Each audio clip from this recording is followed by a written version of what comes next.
Let's remember their Rabb. ربنا إنك تعلم ما نخفي وما نعلن وما يخفى على الله من شيء في الأرض ولا في السماء.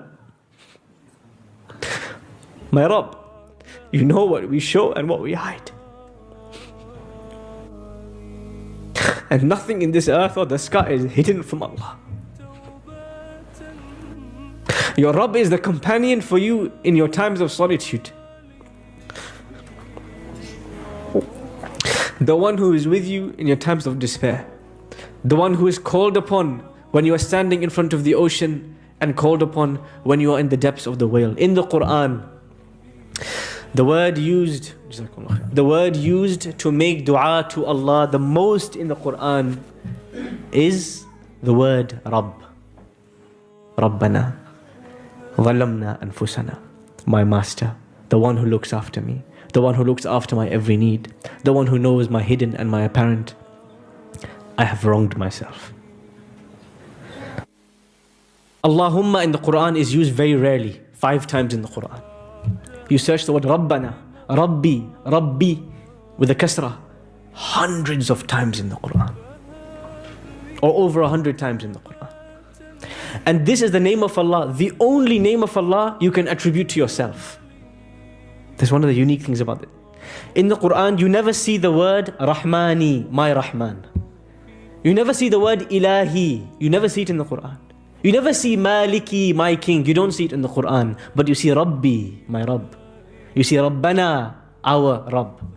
Why is that? Because this is the most personal name of Allah. This is the name of Allah that is most close to you. And you can say, it's mine. Because He is your Lord. He is your caretaker. He is your nurturer. He looks after you when others have abandoned you. He is the one who provides for you when there's no one to provide for you. He is yours. And there's something beautiful in that. It's very different.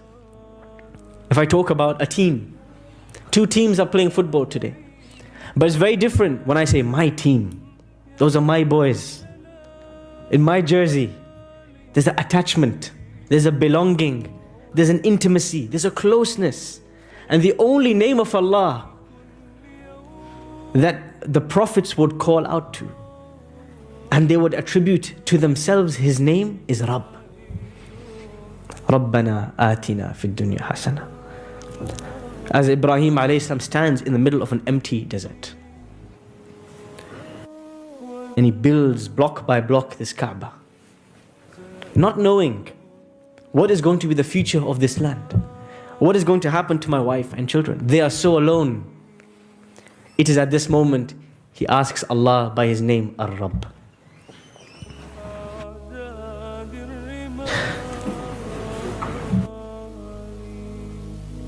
There's another beautiful thing about the word Rabb, the name Rabb of Allah. So we said, there's 2 meanings of Rabb. The one who looks after, the one who nurtures, the one who takes something from 0 to 100%. Number 1. Number 2, the one who is the Lord, the Master, the King. And that makes us the slave. Now there's something important here. People don't like the word slave. This is because of the history of the last 300 to 400 years and the transatlantic slave trade in the USA and other parts of the world. Slavery of the last thousands of years was an ugly mark in the history of humanity. People don't like to think of themselves as a slave. Because a slave is one who is beaten by their master, one who is tied by their master. They don't want to be doing things for their master. Their master is beating them and screaming at them and owning them as property. So when we think of ourselves as slave, that's not a nice thought for many people. They don't like that idea. But al-ubudiyya, what does it mean to be a abd?